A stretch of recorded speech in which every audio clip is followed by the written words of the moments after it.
You're 30 years old, standing on the 72nd floor of a glass tower in Manhattan.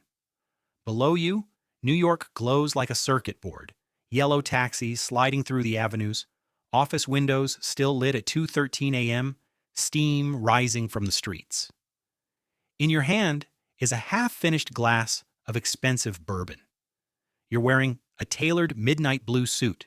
Your shoes cost more than your mother once made in 2 weeks, and on the coffee table lies the latest issue of Forbes with your face on the cover under the headline, Under 30, the New Faces of American Tech. And yet you feel absolutely nothing. Across from you sits a private equity partner in his 50s, silver hair, measured voice, a watch so discreet it probably costs 6 figures. He hasn't spoken for 2 full minutes. He doesn't need to. Between you is a stack of papers, $27 million for 34% of your company. You have less than 10 minutes to decide. If you sign, you lose the last illusion of control over the business you spent a decade building. If you don't, payroll hits in 5 days, debt payments are due on Monday, and your lenders will stop pretending to be patient. Your palms are damp. Your jaw hurts from clenching. The skyline outside looks infinite, but your world has narrowed to a pen, a signature line, and one ugly question. Was this really what all of it was for? People think you're brilliant, disciplined, ruthless in the right way. Like you always knew where you were going. But the truth is messier. You weren't the smartest person in every room. You were just the one who never knew when to stop. That inability to stop built a company. It also cost you sleep, your health, old friends, one engagement, and most of your 20s.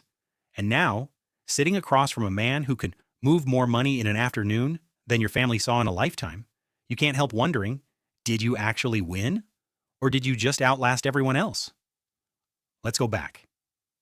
You were born in 1996 on the south side of Chicago, in a worn brick apartment building squeezed between a liquor store, a laundromat, and a corner shop with flickering neon signs.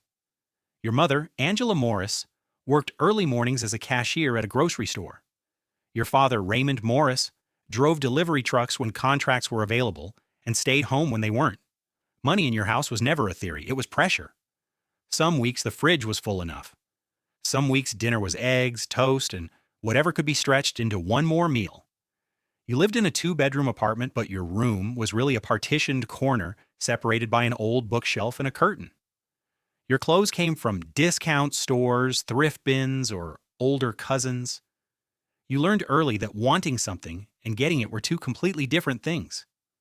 At age 7, you took apart an old alarm clock because you wanted to understand why it worked.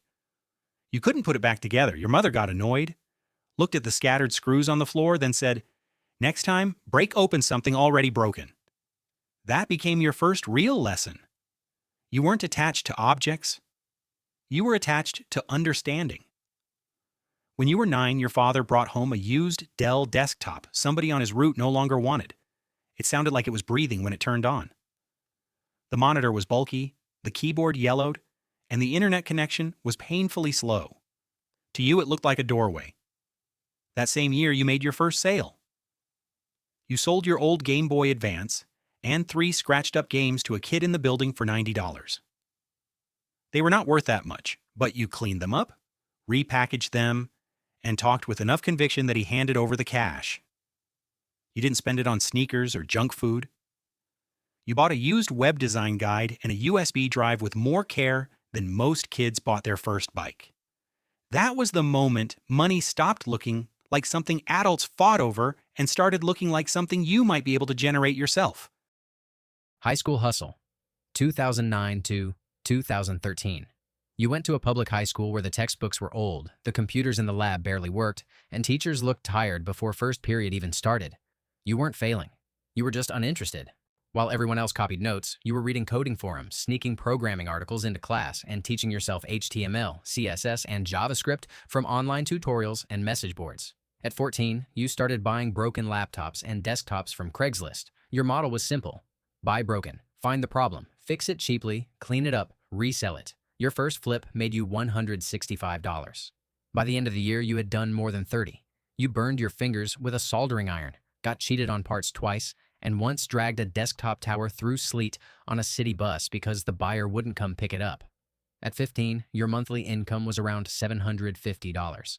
Not enough to change your life overnight. More than enough to change how you saw yourself. Your mother stopped calling it a hobby.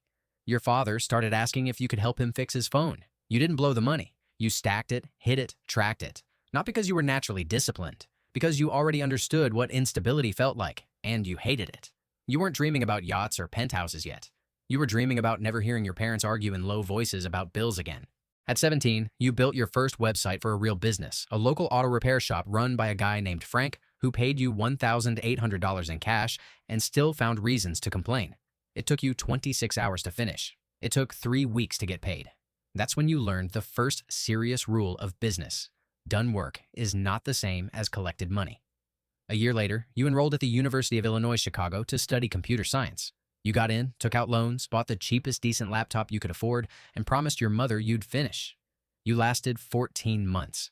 Not because you weren't capable, because by then, you already had 7 paying clients, more inbound work than you could handle, and a bank balance that felt more real than lectures on theory.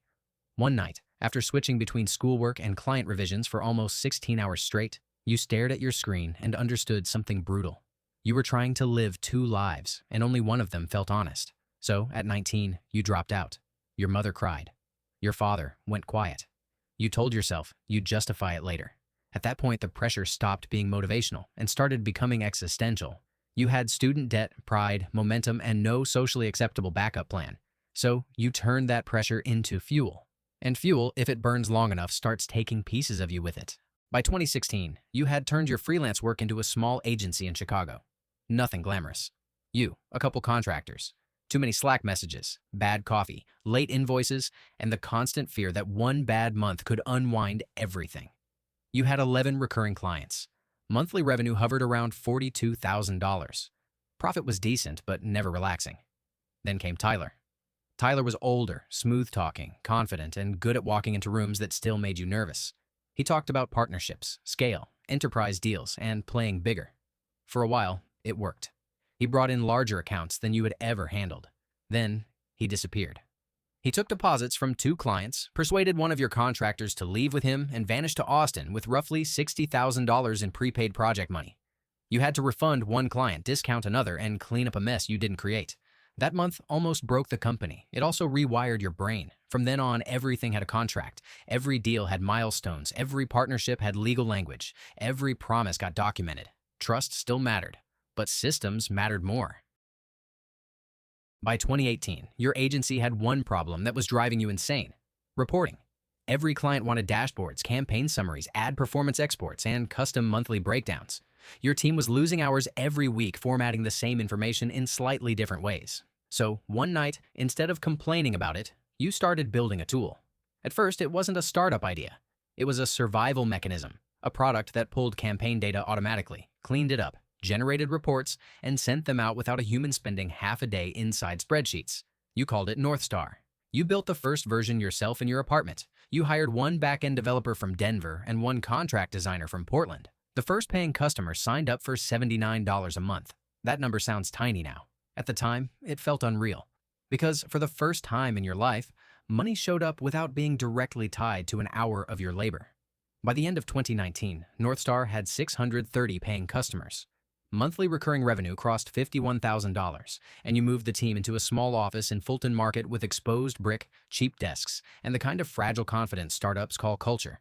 Then 2020 happened. The pandemic hit. Entire industries froze. But for software that helped remote marketing teams automate reporting, demand exploded. In 90 days, your customer base quadrupled. In 6 months, it multiplied nearly tenfold. Your servers strained. Your support inbox became chaos. Your payment notifications felt like adrenaline. 1 month, revenue passed $900,000.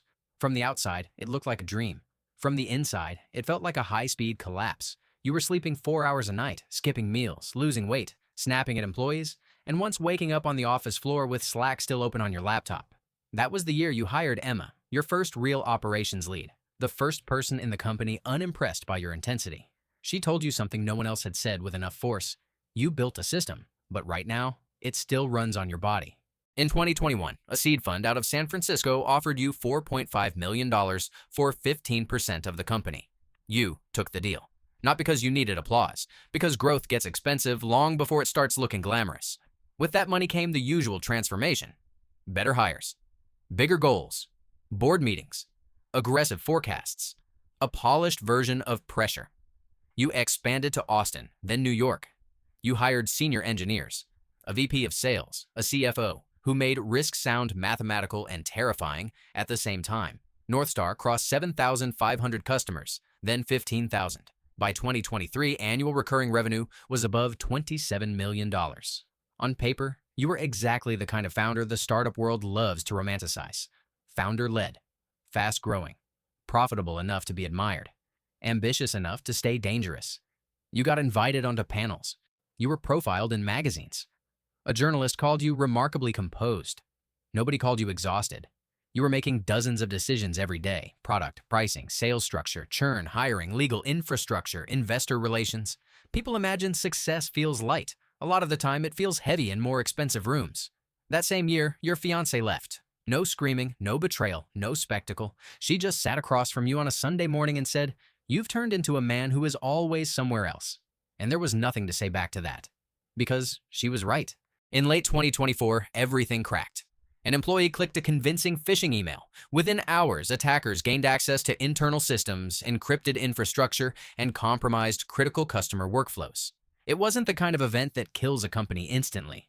It was the kind that destroys certainty. You had backups, but they weren't clean enough. Recovery would take time.